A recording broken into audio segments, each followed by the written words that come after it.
Hello and welcome to MRA's 5-Minute HR Feed, the podcast where you get quick, practical information about a hot topic. In the time it takes to make a cup of coffee, you'll gain insights on hot topics and pressing HR issues. I'm your host, Rebecca Jacobs, and we are so glad you're here. Before we start, here's my usual disclaimer that the podcast is general information only and does not contain any legal advice. Now it's time to dive in. I am super excited to have today Nicole Morehouse, who is the manager of MRA's amazing hotline.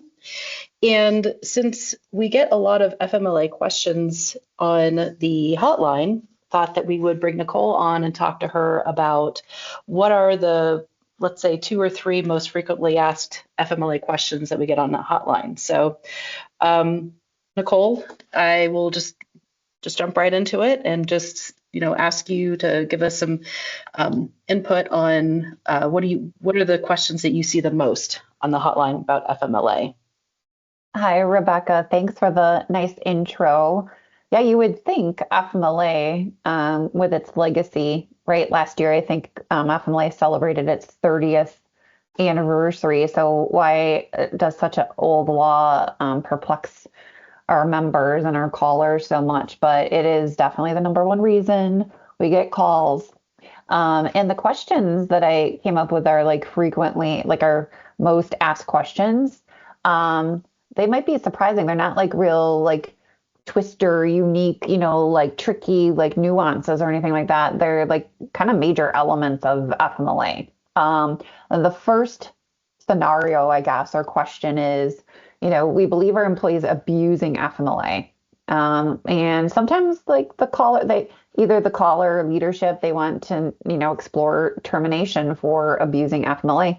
And they want to know what they should think about, right? What should we think about if we think somebody's abusing FMLA? And this can be a tricky one. And from my perspective, most of the times, the caller is calling because manager or leader heard through the grapevine or saw some sort of activity, usually some sort of social activity or something like that, maybe through social media, where they think someone is violating their reason for taking leave. So if they're on a block leave of absence, right, not intermittent time, but a block of time, they see them doing something socially that seems like it's in contradiction. But the hard reality is that a lot of times the activity isn't violating the need for leave, and so if you kind of think about it with, a neutral position, for example, an employee might be out to treat their anxiety, but maybe they're still able to perform certain activities, and those might be included in their treatment plan. Oh, yeah, good point. Yeah, so an example might be that someone has a social media post that they're relaxing at the beach. Well, that might be part of their treatment plan. So, generally speaking, we don't really recommend surveilling your employees who are on FMLA, but you do have to be careful when you think that they're abusing FMLA, right? That could be perceived as kind of surveillance and maybe even interference, if they are in fact performing an activity that's part of their treatment plan. Good point. Good point.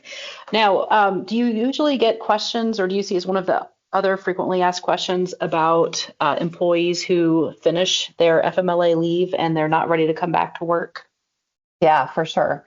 Exhausting FMLA leave is a very common reason we get calls.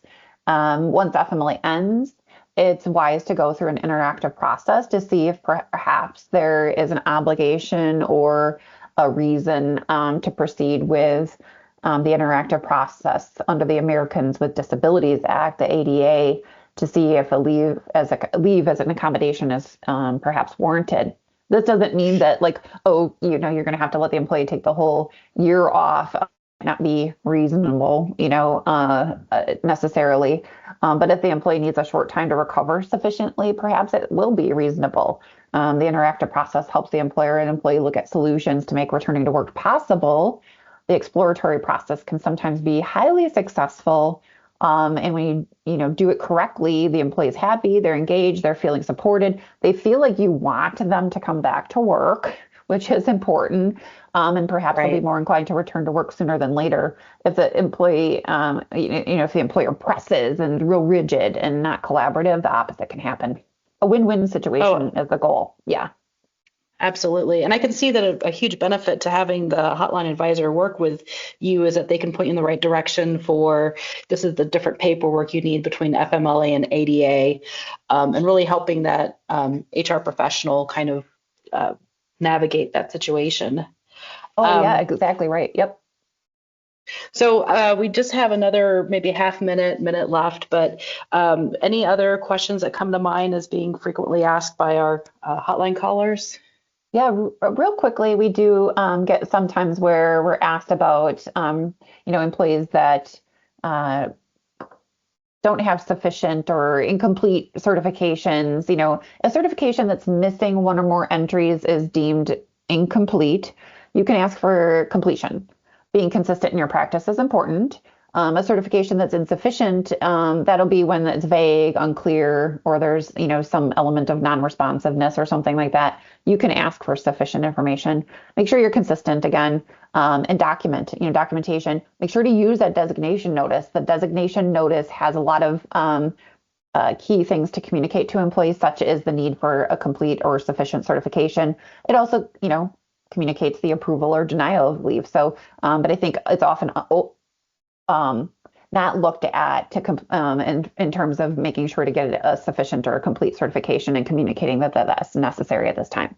When it comes to FMLA, there isn't a template that fits all situations. It's likely that that's the reason we get so many hotline calls, on this particular topic. Absolutely. Well, thank you so much for your time, Nicole. Really appreciate it. And I hope that you and all of our listeners, thank you for joining us as well. Hope everyone has a good day. Thank you. Thank you. Thank you for listening to MRA's 5-Minute HR Feed. For this episode, be sure to reference the show notes where you can sign up to connect for more podcast updates.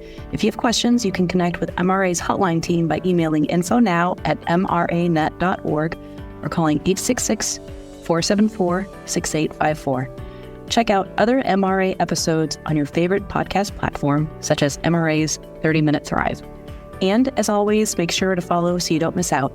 Thanks for tuning in, and we'll have another hot HR topic in 2 weeks.